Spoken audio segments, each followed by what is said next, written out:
Hello everyone, good morning, good afternoon, depending on where you are. I'll be your host this morning, this afternoon. So welcome to this third Tech Triangle Talk, TTT as we call it now, and the first one organized by Rennes. So I would like to thank my colleagues at Destination Rennes and le Poool, who co-organized the event, as well as our partners in Sherbrooke and Arizona for leading the way on life sciences and quantum physics these last months. So basically, we've come together since last November to create a promising partnership between three places. So Sherbrooke in Quebec, Canada, Surprise and Tucson in Arizona, United States, and Rennes in Brittany, France. So today is the third such event, showing how committed we are to maintaining a regular pace in organizing TTT across the year and strengthening our cooperation. So we aim at gathering experts on innovative topics in sectors of excellence in our territories. And today is about cybersecurity. As you may know, Rennes French leader in this area, so its reputation goes beyond national borders. Cybersecurity actors include universities, labs, startups, as well as large companies. And it's a whole ecosystem comprising both military and civilian developments, focused on building a smart city. As a sign of dynamism in this field, Rennes has attracted several cyber companies in the last month. And today, we are lucky enough to have experts in cybersecurity from our three countries, coming from diverse backgrounds and horizons. And I believe we'll find out more about how crucial cybersecurity is on our daily lives and how broad is the scope of cybersecurity nowadays. After the presentations from the speakers, you'll have the opportunity to enter a networking session in the lobby area where you entered the event. So let's move to our speakers. I won't have you waiting more, and I welcome our first guest, Daniel Serges. A very cool place to live for people and also to grow businesses, and especially with the students and the tech schools, really a nice place to grow your business and innovate. I told you that there are a few areas in which Rennes and Brittany are getting very strong on, and cybersecurity is one of them. So currently on the territory, based on the 400 startups I told you about, there are like about 80 companies that focus on not all of them are startups, but they are focused on that. This is about 4,000 jobs. In these jobs, we've got a strong presence of the military and defense industry, and we've got this, what we call cyber fighters, or people of the cybersecurity force, which are highly tech people working in the defense. It's about 800 people, and that's growing because Rennes is hosting a lot of more and more of this force. So basically, this is a place which is growing. Companies research also is very strong, with 150 cybersecurity researchers in a lot of domains covering AI, cryptography, mathematics, and also telecom and communications. Startups, of course, have fostered in this environment, so that's one of the hot spots in France. Of course, in Paris and in some areas, you find a lot of startups, but this is becoming more and more of a good place to start the businesses, and you'll get some cool examples today with our friends of Glimpse and Gatewatcher. And this is also because there are a lot of structures helping those companies to start and to grow. And to fuel all this innovation, you need people, you need talents. And those last years, we have structured a lot the research I told you, but also training and universities. So a lot of trainings institutes have grouped themselves and created the Cyber School, which is training a lot of students every year to fuel these companies. So I told you this is a great place to start. So ourselves at the Poool, we focus on detecting the projects when they are just out of the lab or at the idea stage, and we provide some advice about how to start the business, work the value proposition, and get as fast as you can on market. But we are not alone doing that. First, I talked about the research and research center such as INRIA, which is very good on crypto and AI, I told you, or IMT, who focus on communications and connected objects. So a lot of projects start from these places, and they have also their incubators, and we work with them. There is something very unique in the defense industry, which is called the Cyber Defense Factory, which is a place where young startups can connect with the needs of the military industry and get access to not only expertise, but also infrastructure and access to real live data that you cannot access to test your algorithm usually or otherwise.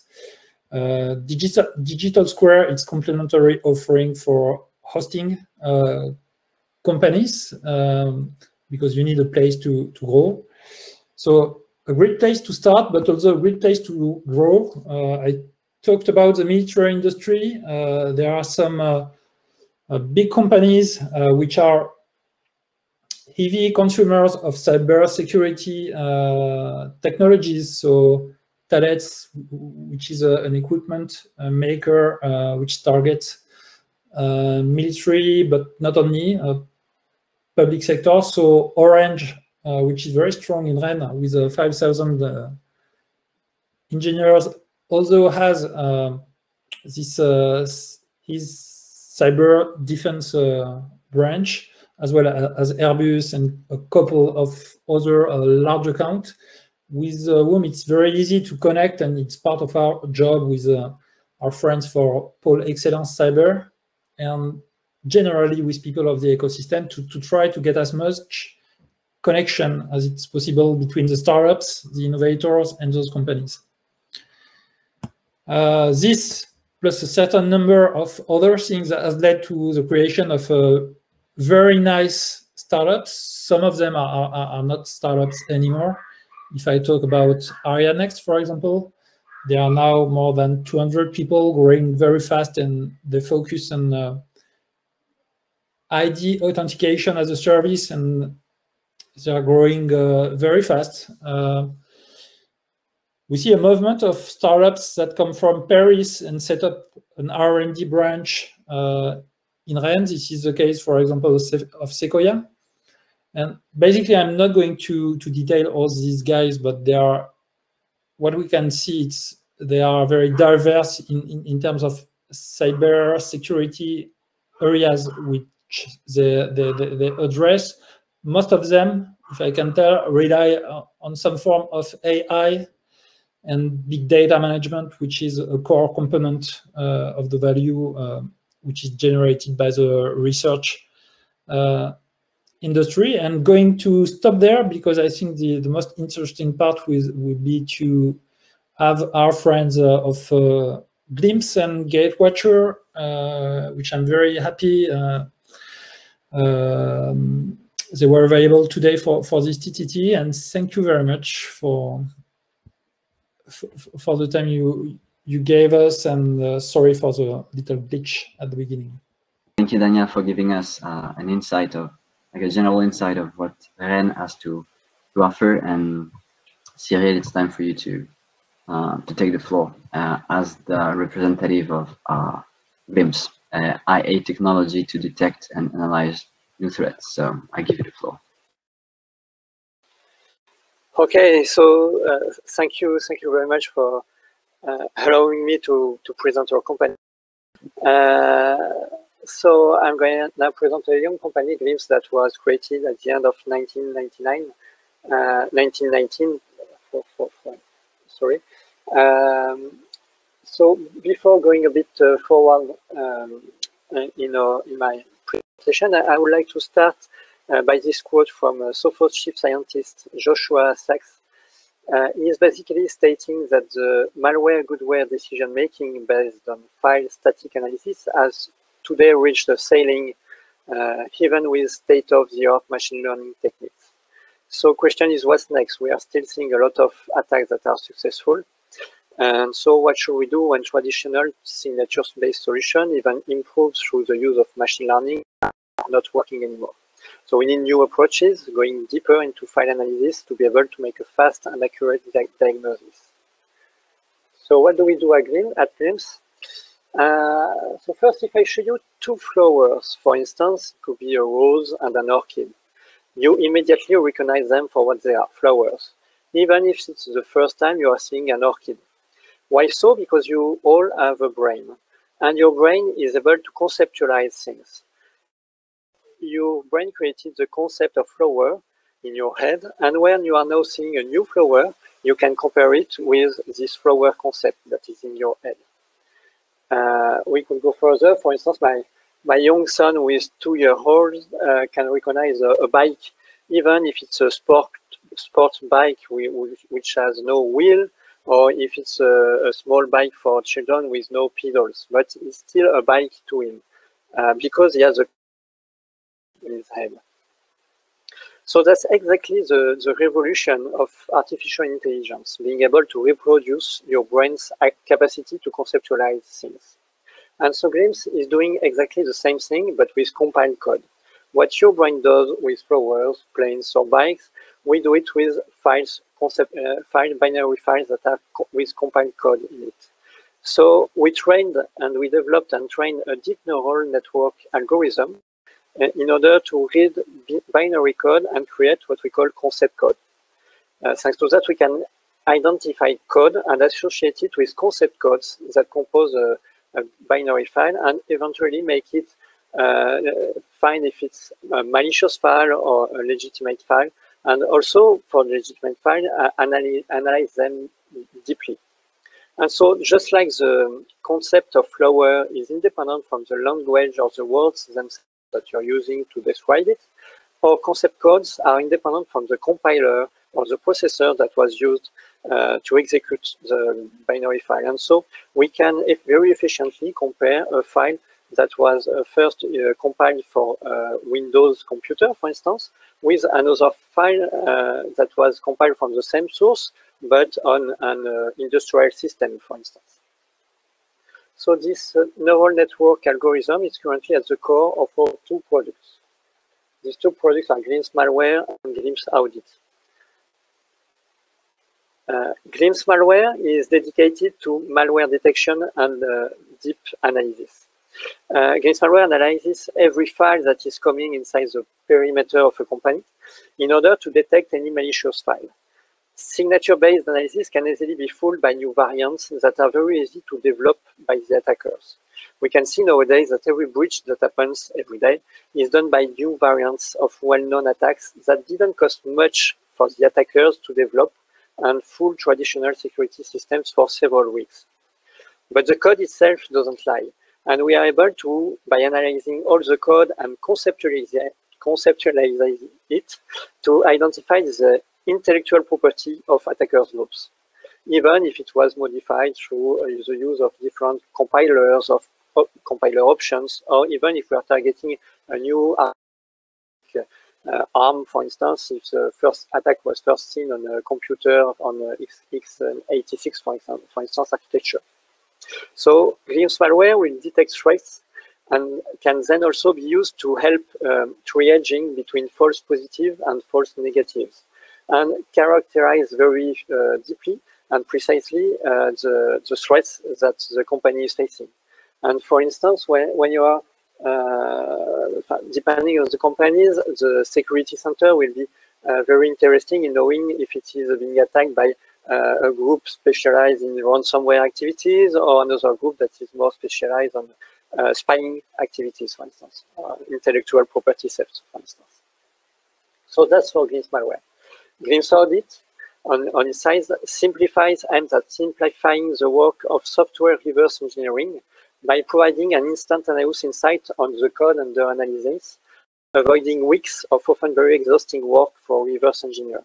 So it's really a very ease of use tool, and it helps share and keep results over time of the reverse analysis projects that were done. So it's really making it a must-have tool for black box audits or detailed malware analysis. So basically what we do is compare files that an analyst wants to analyze deeply with millions of libraries in order to identify those that are included in the binary that is being analyzed, identify the function names, and provide this kind of information to the analyst. So both our tools are very easy to deploy and integrate in any SaaS or on-premise environment. And so these are, if we look at our current targets and customers right now. So Glimpse Audit is really dedicating at software analysis. And so we are working with security audit providers, Cette security centers, and the European or French administration for security, detailed security analysis. For Glimpse malware, we are working with SOX security center and Certs of big companies, especially the ones with industrial activities, since we really have this capacity to detect threats even on industrial systems. We are also working with cybersecurity companies, other cybersecurity companies, in order to really make a product or products complement each other and interact well each other. And we're also working with managed security services providers.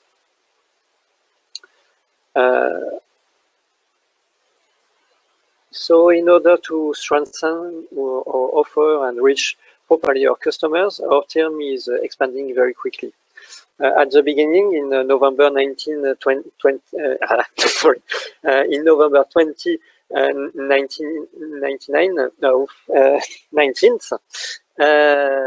we were 4 people from the French Ministry of Army working in the reverse engineering area.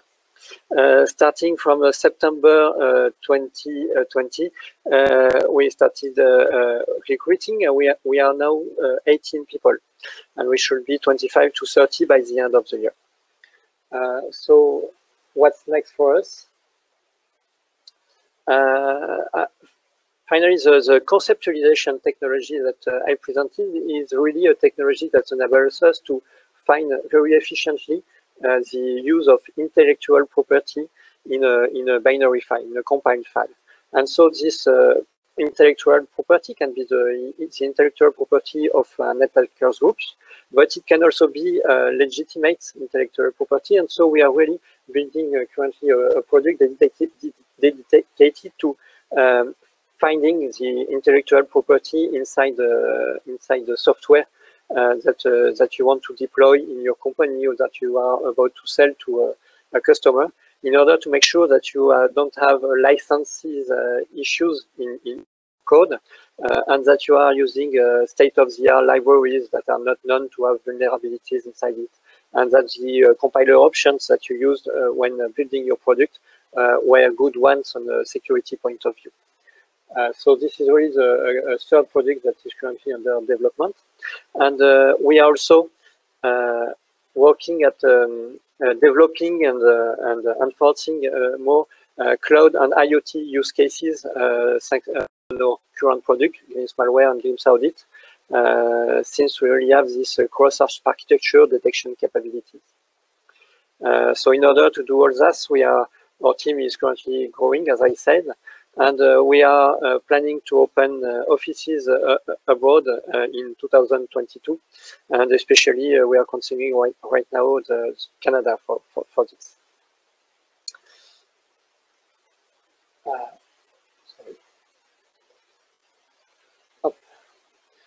So that's it for my small presentation of our company, Glimpse, and I was very glad to be able to present myself to you today, and I'm at your disposal for more chat afterwards or any question you may have. Thank you. Thank you, Cyril, for your presentation. So let's move on to another Rennes-based company called Gatewatcher. Gatewatcher uses a network behavior approach as well as machine learning, malware detection that Aubin de Belleroche is going to elaborate on. Hi everyone. Does everyone hear me? Yeah, we can hear you. Yeah. So let's start.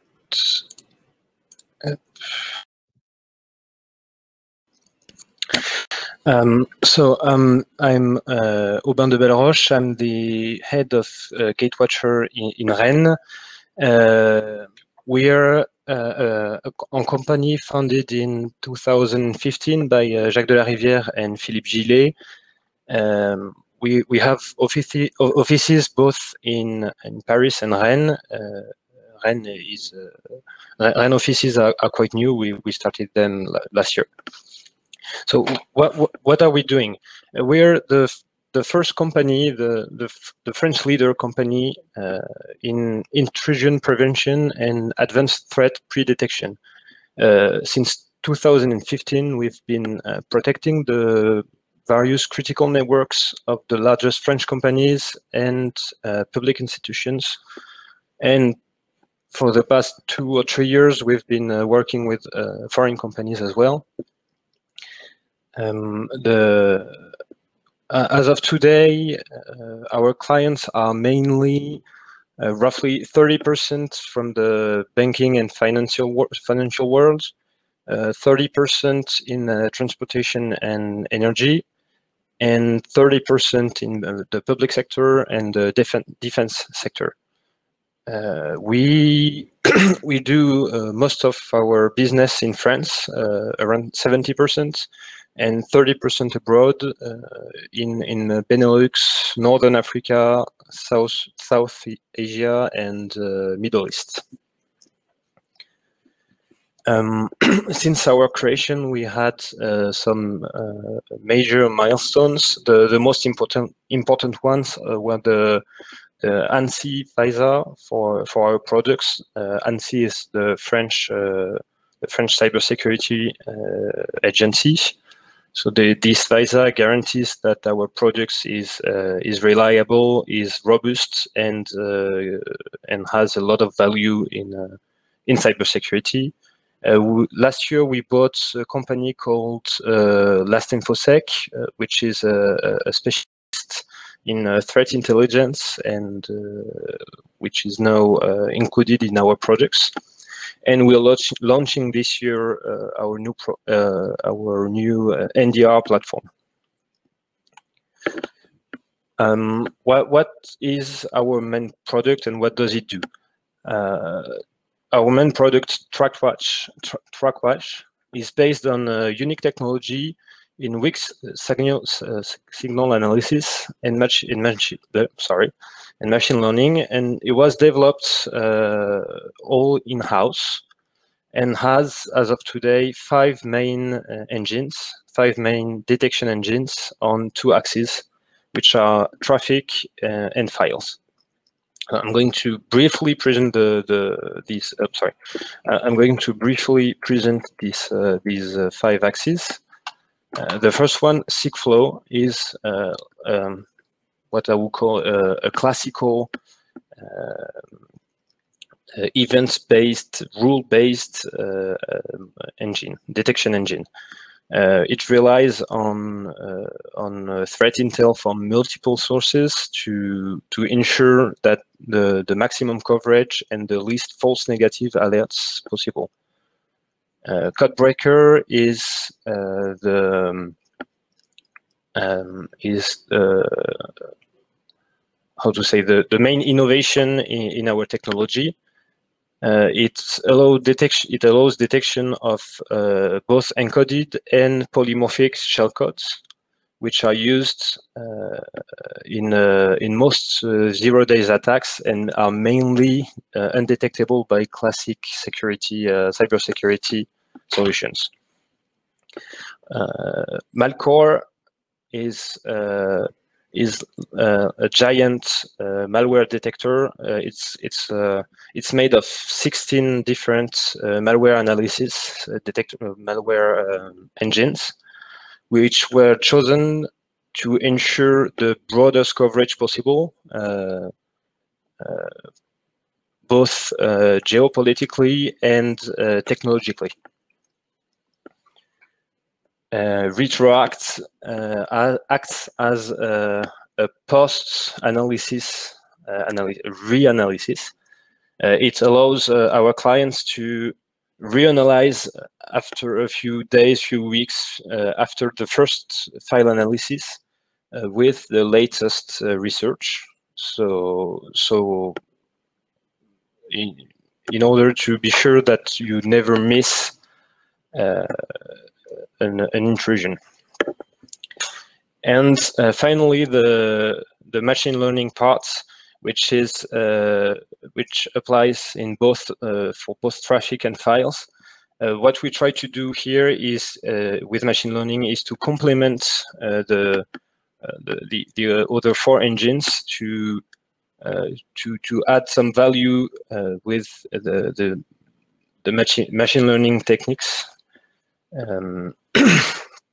A few use cases of machine learning at Gatewatcher are, for example, the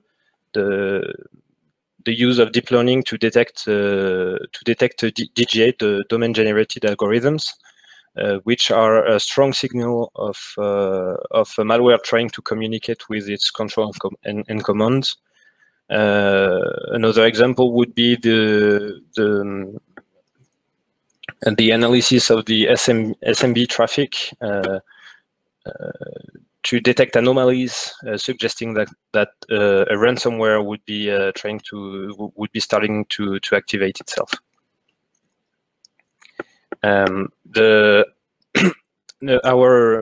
Our project covers the whole life cycle of an APT and a wide range of techniques used by attackers to gain access to networks.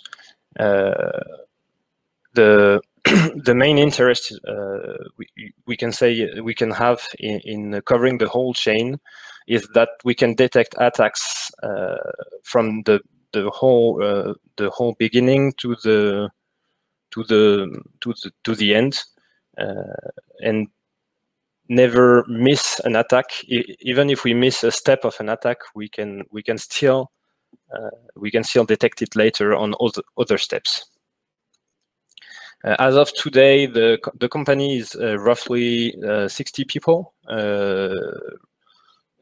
between Rennes and Paris, as I said earlier. We have a strong will to grow, and we're growing fast. The launch of our NDR this year and new funds coming in are going to help us accelerate and develop Gatewatcher abroad, mainly first in Northern Europe and then in Northern America. I'm sorry for my broken English. I lack practice, but I hope it was understandable, and I'll be available for questions after. Thank you, Aubin. That was really good. Thank you. So now we are crossing the Atlantic to go to Sherbrooke in Quebec, Canada. So we welcome Marc Frappier, professor at the University of Sherbrooke, professor at the Faculty of Science in the Department of Computer Science.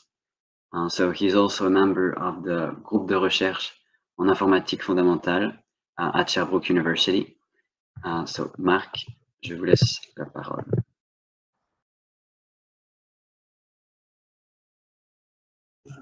No, can everybody hear me? Great, thank you.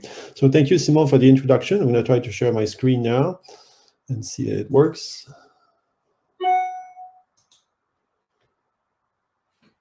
Now you should see my slides in a few seconds.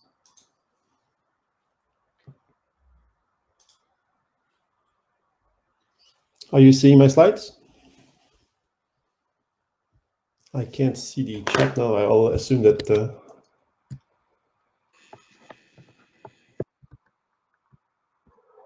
okay, so my name is Marc Frappier, as Simon said. I am a professor at the University of Sherbrooke, Department of Computer Science in the Faculty of Science.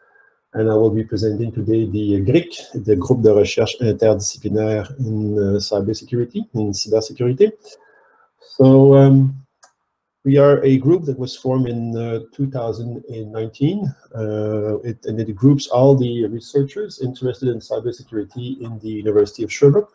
So I guess we are quite a unique group among Quebec and probably in Canada, because we have professors from very different fields, but all of them are interested into cybersecurity.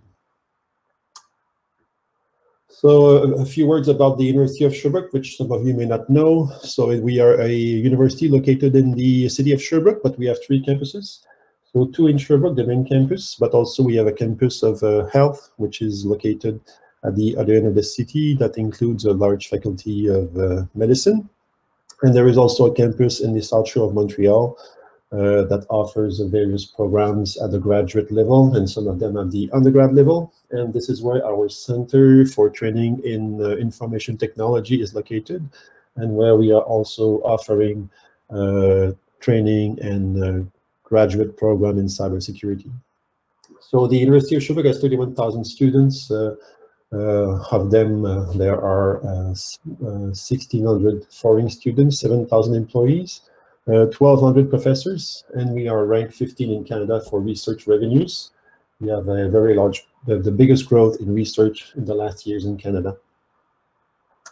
And so GRIC was formed to group all the researchers in cybersecurity in the University of Sherbrooke. So our vision is that since cybersecurity is a complex, multidimensional, hot-button issue that can be only explored from a multidisciplinary perspective, we believe that it's in the interaction of experts from many disciplines that can come up with interesting, innovative solutions and a comprehensive solution to cybersecurity, because there are several aspects to cybersecurity, not only technical aspects, but also human aspects. And we've got people in all the areas which are related to cybersecurity. So our mission is to bring new knowledge and solutions to face the cybersecurity challenge that most of society is facing today. So our group of researchers, close to 20-something researchers, 13 professors and 25 graduate students, and we have people from 4 faculties. So we've got people from the Faculty of Science, Department of Computer Science, and we also have people from the Faculty of Engineering with 2 professors, people from the Faculty of Management, the School of Management, with 4 professors from there, and 1 professor from the School of Political Science. Okay, so we've got $1.6 million in research grants over the last 3 years. We are partnering with 8 external organizations in Sherbrooke and the Quebec area. And we are hosting every year a summer school in cybersecurity. And it's the school is currently going on this week, so I'm teaching tomorrow afternoon on anomaly detection. And we have more than 200 participants from Quebec and also from abroad, since the school is held online because of this interesting pandemic. And as I said, we are offering a master's degree in cybersecurity in our center, training center in Montreal. We also have short graduate program in cybersecurity, which are followed by practitioners in the industry, and it's also offered online, so it's available to anybody, and it's offered in French, of course. So as I said before, our team of professors is a very diversified. So from the School of Management, we have Pierre-Martin Tardif, who was a former Chief Information Security Officer of the university, and who has now moved as a professor within the School of Management. He's interested into intrusion detection for industrial control systems and digital twins. Alexandre Moïse is interested into information visualization, cybersecurity dashboard. I will present some of these results at the end of this talk. And myself from the Department of Computer Science, working on access control, intrusion detection system, vulnerability testing, and on state-based methods for intrusion detection. There's my colleague Gabriel Girard, who's interested in the security of distributed systems. Cabanza, interested in AI applied to machine for intrusion detection. And also Dave Touchette, who is a quantum computing expert and interested into quantum cryptography. And Sherbrooke is hosting one of the main centers for research in quantum computing, the Institut Quantique. It was founded by the government of Canada for roughly $35 million. So we're building a large facility now for quantum computing. And we've got colleagues from the Electrical and Computer Engineering School, Sébastien Roy, who is interested into connected objects, threshold cryptography, and side channel attacks, and Frédéric Mayotte on cryptography and authentication, distributed computing. And we also have colleagues in the Faculty of Law, Arthur Olay and Patrick Mignot, who are mostly interested into the legal aspects of cybersecurity, mainly for the business, for the finance sector. And also Hugo Loiseau is a professor in the School of Applied Politics and is interested in cybersecurity in humanities and social sciences. So we have an ecosystem of companies and government agencies with whom we interact, and they are funding us for our research. For instance, we are, one of them is Sherweb, which is located in Sherbrooke. Sherweb is offering services in the cloud and is a partner of Microsoft, and we're doing a research project with them for developing security solutions for detecting anomalies and intrusion into Microsoft 365. Also, Menia Livio is a company in Montreal interested into IT services, and they have a branch for cybersecurity and using artificial intelligence for building solutions for cybersecurity. We have also a partnership with Hydro Sherbrooke, which is the electricity producer and distributor for the Sherbrooke area. So they are serving an area of 200,000 people. And we are doing research with them. I will talk a little bit more about it in the next slides for intrusion detection and for their control system for the distribution and production of electricity. Public Safety Canada is funding us for these research projects. We are also a member of CyberEco, which is a group of organizations like banks and insurance. For instance, Desjardins and National Bank of Canada are the two of the largest banks in Quebec, and Groupe Réa is also part of this CyberEco group, IBM, Deloitte. We are also funded by Natural Resources Canada for research into strategic energy producers. We also doing work with the National Bank of Canada and Desjardins for dashboards. And GoSecure also is a company in Montreal, which is providing cybersecurity services, and we are cooperating with them. For instance, on the Hydro Sherbrooke project, we are doing a security posture analysis with them and helping them in improving their security posture analysis method. I'm going to give you a few examples of research projects. With Hydro Sherbrooke, which is one of our main research projects right now, we have done a security posture analysis for their ICS infrastructure, their governance, their standards, and also done a vulnerability analysis for this electricity producer. And we are also doing a traffic analysis on their control network. We are analyzing the IP traffic, but also the radio frequency traffic, because in a control system like the one of Hydro Sherbrooke, we've got thousands of sensors and actuators all over the area for controlling the electricity networks. So we are, and some of these communications are done by radio traffic. So we are analyzing this traffic and see how vulnerable it is to attacks. We are also working on intrusion detection and prevention. We are developing new hybrid methods for detecting intrusions based on artificial intelligence and also on state-based methods, and working also on the application of standards for hydro Sherbrooke. So we are funded by Natural Resources Canada and Public Safety Canada for this research project. So this is an example of some of the work we're doing for hydro Sherbrooke, where, for instance, in this graph, we are predicting the communication times on some of their control systems to be able to detect anomalous communications which are not typically occurring, so they can raise alarms for the operator to see what kind of possible malicious activities can be going on. We are also working on, if you want, signature-based intrusion detection.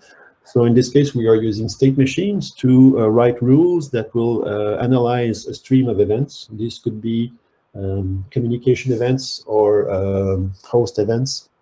The technique is can analyze any kind of any source of events, and we are using it to build correlations. And the interest of this approach is that it's based on an algebra of hierarchical state machines. So you can easily write rules using state machines, and you can combine these rules or abstract on these rules using the process algebra operators, and that allows you to build reusable rules that you can combine together with these operators of this process algebra, and also allows you to build easily correlations between results found by various rules. So it supports reusability and correlation between events very easily. For instance, this is an example where you have a specification of the ground crab ransomware that can be recognized by looking at events from the network, or also events occurring on the host machines. And these state machines are processing these events. They are communicating through shared events and shared variables, and you can raise alerts or take actions to stop an attack using these state machines. Like I said before, we are also working with ShareWeb. ShareWeb is offering a product called Office Protect, which is detecting security incidents into Microsoft 365. So they are processing large number of events. So the Microsoft is ShareWeb is offering this service to a large base of clients who are using Office 365 and Microsoft 365. And their current rule base is not tailored for individual users. So in this research project, we are looking at building rules based on statistical and AI techniques which are specific to our users. We are essentially building user profiles. And so we can analyze events on a user basis and find out if some of these events are deviating from the usual behavior of a user, and then raising alerts for the security officers. This is an small example of this application. For instance, we are using a KDE, so a kernel density estimation on the events that a user is doing during a normal day. And we are flagging events which are occurring at abnormal times for a user. Okay. And you can use the state machines that I have presented in the previous slide for building these user profiles. So accumulating training data, training the profile, validating the profile, and once the profile is validated, you can activate it. And this can all be automated using these kind of state machines presented here in the previous slides. We have also done some work with the National Bank of Canada in Montreal. So in this case, we were interested in building a dashboard for the Chief Information Security Officer so that he has a quick look over the status of the security systems. So this dashboard, for instance, is divided into a security overview, which looks at the 6 steps of a security process. So identify, protect, detect, respond, recover, and the crown jewels, the trends in incidents, the resources, and the security culture. All of these are managed using indicators, and they are reported in this dashboard for an easy review by the high-level executive security team. We are also a member of Cybersécurité, which is, as I said before, a group of companies in Montreal who are sharing expertise and their mutual interest into cybersecurity. So Desjardins, which is the major bank in Quebec, and National Bank, Deloitte, Real Group, IBM, and Industrial Alliance, which is the insurer, are all part of this group, and we are collaborating with them on developing scenarios for security, for attacks, and modeling them with Caldera of MITRE.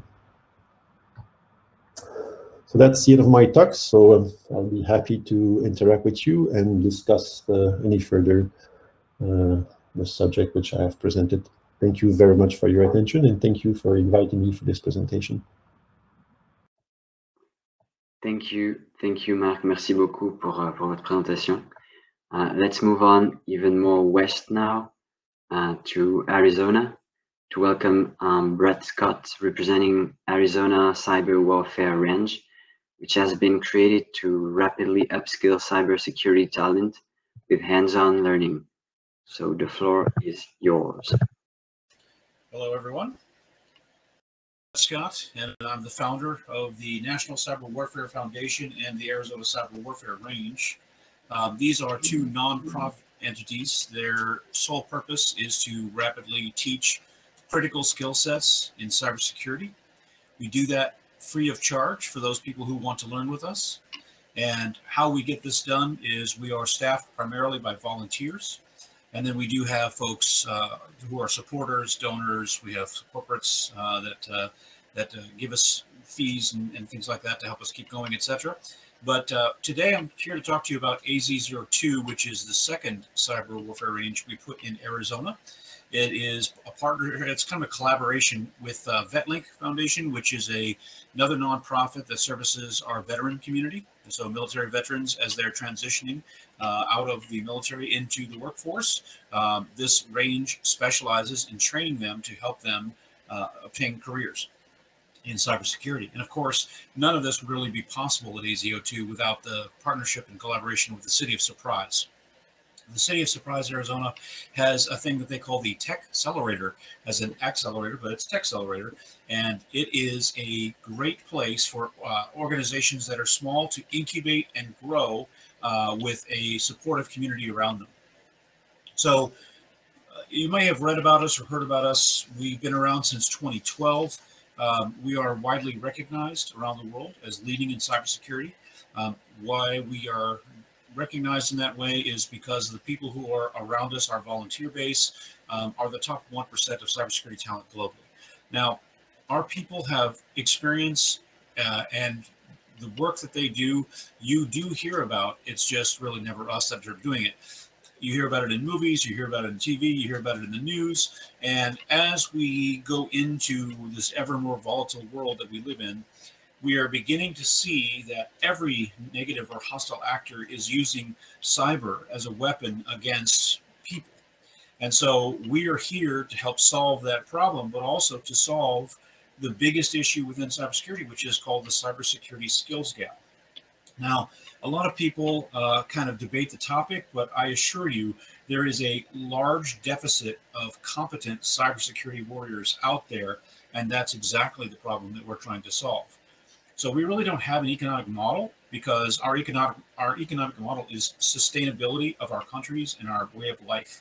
And so we're offering all of this training that we give to folks free of charge, but we require that those people who are willing to spend time put in the effort. So we don't have instructors. We're not going to stand in front of a bunch of people in a classroom and point at chalkboards. We're going to ask those people who want to learn with us to come and motivate themselves. When they do so, they are creating a very high level of competency in cybersecurity, well above even the workforce that exists today. So we are very effective at workforce development in creating those critical cybersecurity skill sets because, again, primarily we are based on hands-on learning. And of course, you know, our volunteer base is unparalleled. It's growing. We actually have collaboration within France, believe it or not. Several of your top cybersecurity bloggers are both supporters and people who help us with what we're doing in the cyber warfare range. And we have presence, if you will, in the case of our volunteer base all over the world. But right now, all of the cyber ranges we're operating are within 3 states inside the United States. And we're looking to next year begin the process of expansion internationally. So, I mean, I'm sure you guys are very familiar with the problem. My goodness, we keep hearing about cybersecurity issues. We're prolifically having an ever-increasing and ever more serious set of problems related to cybersecurity. Why this gets getting worse is because the people who are trying to defend us are really bad at their jobs. Now, I work for a company called Tech Data, and Tech Data is the largest distributor of technology in the world. So I literally see everything in cybersecurity, from the smallest of small businesses to the biggest of big businesses, all over the world. And I'm not saying that to be rude or to be controversial. I'm telling you that most people in cybersecurity don't know how to do their jobs. And one of the reasons why they don't know how to do their jobs is because they've never had the hands-on skill. And cybersecurity is not something you learn from a book. It is unlikely you're going to learn it from someone who's read a book. You need to have people who have experience and are living in that front line. And if you do not, then it's like learning about space travel from a pet store. It just doesn't make any sense. So you've seen the statistics here, but the second two here are open jobs and unqualified people. 59% of organizations have unfilled cybersecurity positions. Those positions generally stay open for 6 months or more. And the last statistic is really complex, but many of the people who are applying for these cybersecurity positions are immediately recognized as being unqualified. So this is a little bit about our ecosystem so far. We are working with other organizations. The National Cyber Warfare Foundation is not trying to assemble a global power of cybersecurity or anything silly.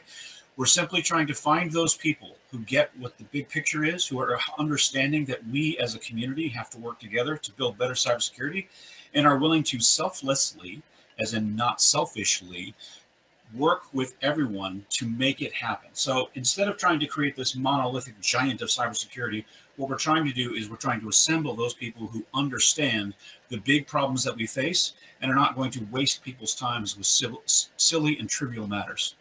So we had to do a lot of things to make our range effective. And one of the things we had to do is we had to rewrite core components of the internet.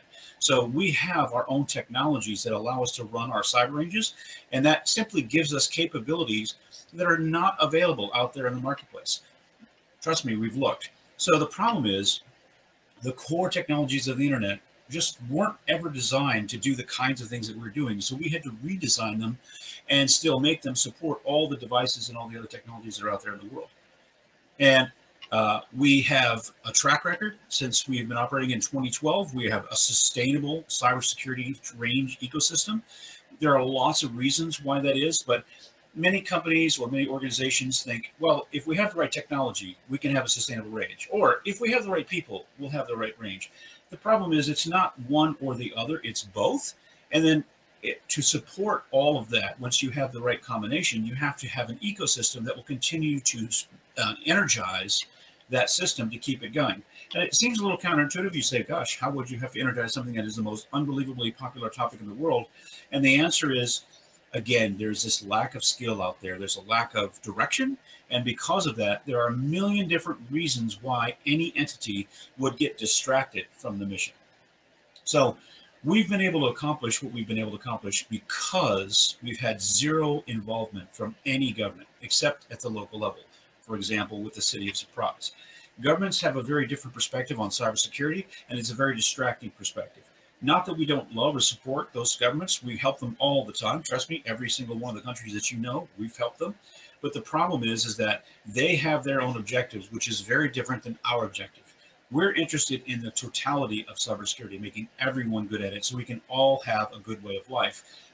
Every other entity that's out there, whether it be corporate or government or otherwise, they all have their specific goals, which is generally incompatible with the objective of a better thing, a better world for us all to live in, and a more reliable world. So one of the things that we have been doing unofficially is we have helped place thousands of people into cybersecurity jobs. Every company or other organization has ever hired one of the people that is learning with us. The first thing they ask is, how many more people can you get me? Whenever somebody comes available, please let us know. So what we've done in the last couple of years is we're now working with Tech Data, and Tech Data, being the largest and the biggest in its industry, has the horsepower, has the reach, has the ability to execute contracts internationally, all these other things, but also it has this giant ecosystem of customers. Now, all of those customers and all of the vendors and all of the end customers, they all are desperate for cybersecurity talent. And so what we're doing now is we've hired staff to help fuel that system. So we have educational partners in the University of Wisconsin and Pima Community College, which is down there in Tucson. We also have CWR Academy, which is our kind of commercial educational content area. And all of these things are now working together to fuel the demand that is there for the Tech Data partners, customers, and end customers. So all of these folks working together are now fueling what will likely become the largest on-ramp of cybersecurity talent globally. So I really didn't want to take all the time here, so I'm going to give you a little bit of time back, but I do want to talk about these links. I'm happy for you guys to take a picture if you'd like. I'll be hanging around. We'd be happy to answer any questions, but these links get you directly to the entities involved, and I really do thank you for your time. We have a question for you in the Q&A. So if you can remain just a little, how long and extensive is the program, and do you take on international students?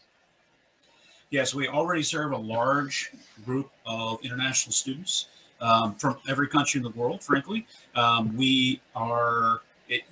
fast people go through really depends on the motivation of the student. On average, it takes people about 6 months before they get their first job in cybersecurity. However, we've had people go through in just a few weeks. We've had other people who've taken a year or more. So it really is dependent on the student. All right. Thank you very much. Thank you. So thank you for your presentation. We stay in Arizona with Professor Salim Ariri from the University of Arizona. Salim Ariri is a professor in the Department of Electrical and Computer Engineering at the University of Arizona, and Director of NSF Center for Cloud and Autonomic Computing. So Professor Ariri, I hand the floor over to you.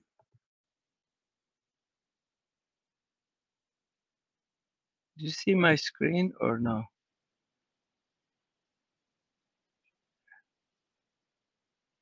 Simon, do you see my screen? No? Yes. Yes, Oh, we do. you see it? Yeah, okay. So, like as Simon said, I'm a professor at the University of Arizona, but I thought I would share with you, we have a startup cybersecurity company, which is a spin from the NSF Center on Cloud and Autonomic Computing at University of Arizona. So I thought I will focus on that, but we have a lot of cybersecurity training education programs at the university. I'll focus on this, and then at the end, if time permit, I will talk a little bit about the University of Arizona side. So Evertech was started like as a consulting company really for 2006, but recently it's in the last 5 to 6 years, we started aggressively trying to commercial the technology developed at the university into the marketplace. And our mainly source funding is the military, the Department of Defense. So we are building something we call ACS. It's an autonomic cybersecurity. It's basically, can we build a system that can self-manage and self-protect with little involvement of users and administrators. So as you know, attacks propagate super fast. By the time the human recognize the problem, it's already too late. The main really the advantage of being autonomic and managing cybersecurity, eliminate the manual intensive reactive to attacks. and also allow you to move out of the signature base and be more data-driven anomaly behavior analysis. And we can integrate biometrics into the solutions that makes you to respond to cyber attack super fast. So like as the company itself, so we have secured more than $7 million of fundings from the Department of Defense and mainly Department of Defense. So we have a project to build tactical cyber immune systems like our nervous systems. We have a project with the Army and the Air Force to build autonomic security operations center, but with emphasis on industrial control. So these are just samples of the projects that we managed to secure and get awarded.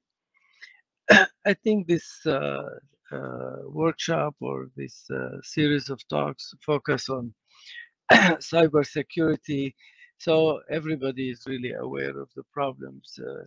So the biggest problem why we have issues with cybersecurity, from my opinion, is that there are so many vulnerable entities interconnected as we move into a complete digital world.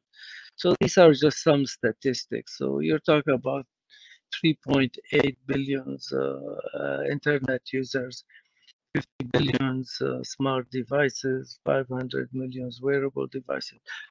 All of these basically create an exponential growth of the attack surface where you could be penetrated and attacked. So that means really we need drastic solutions to the problem. That's where the self-protections and the autonomic is a key issues. So the approach we followed and we are developing with the funding from the military is basically zero trust principle. That means any cyber event and activities, any actions being propagated on the cybers, we're going to assume it is malicious until we can validate it is not. And we need to also adopt the concept of the human immune systems that can self-recognize normal versus abnormal. And the autonomic is a key technology to take actions in an immediate fashion. So this is an architecture that shows you the on the right is the prototype that we implement for the ACS technologies, and this on the left is the human immune systems, where we have some cells that 24/7 look for any foreign entities in our bodies, and then with another cells specialized, they can basically take care of that. And as you can see, the relationship, we are exactly doing similar capabilities. So we have monitoring agent like the dendritic cells that can recognize activities, and then we have anomaly behavior analysis can recognize anything's malicious or not. And we have different levels of analysis. Some is host-based and some is process-based. And then once we detect the anomaly, we are basically trying to build something we call autonomic incident response service that would recognize the problem and act on it. So as part of the university and the companies, we build really very sophisticated anomaly behavior analysis, and these are just samples of anomaly behavior analysis of the DNS protocols. As you know, it's very difficult to detect attack against the DNS protocols. And here we showed that we could detect it very accurately. This is the malicious copying. So you have an insider threat trying to do malicious copy. We're using in this autoencoders, so it says convolutionally deep machine learning networks. So we have also process injection. As you know, it's in the top 2019 attack scenarios, and we were able to detect it almost 100% accuracy. And of course, we can detect ransomware. So this is some examples of the prototype that we are implementing currently and deploying it to the Army and the Air Force. These are just the host-based process and intrusion detection system and protection. We have similar capabilities for industrial control system. And we are basically deploying the systems for securing, protecting the water treatment plant facilities for the Army. So these are just some statistics about to validate that our approach is accurate and meet the performance required.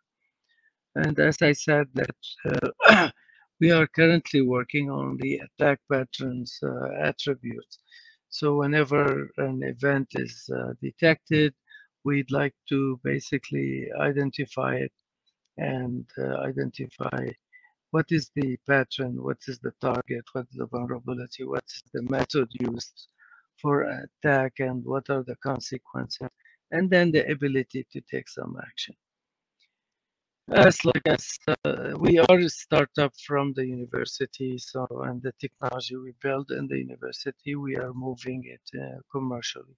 And right now, our client is basically the military, and these are the potential customers for us. So our first client is really the U.S. Army. We are deploying the ACS technology for their industrial control systems. As like on the university side, we have a large project from the Department of Energy, $3 million grant to train minorities on cybersecurity. And we have a virtual cybersecurity lab that we use for training. And also we offer cybersecurity certificates. We offer it for minorities for free as part of this Department of Energy project. And we can offer it for minimal fee for the public. With that, I think, so I'll stop, and later I will be happy to entertain any question you might have. Thank you.